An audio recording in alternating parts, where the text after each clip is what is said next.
بقت واحدة من أغلى العملات الرقمية في العالم. اتنين شباب بروجرامرز فكروا يعملوا عملة رقمية زي البيتكوين.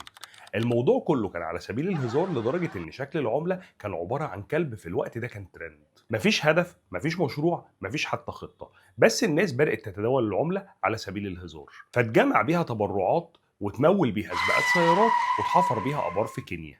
لحد سنة 2020 لما دخل إيلون ماسك على الخط وكتب تويتة بتقول دوج كوين is a people crypto no lights no law only دوج. وفجأة سعر العملة ارتفع بشكل مجنون، وفي خلال شهور بقت واحدة من أغلى العملات الرقمية في العالم، وناس بسببها كسبت ملايين.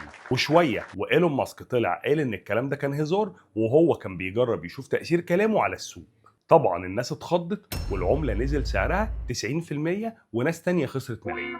والعملة اللي اتعملت على سبيل الهزار بقت رمز حقيقي لقوة الإنترنت والسوشيال ميديا، بكلمة بتطلعك سابع سما وكلمة بتنزلك سابع أرض.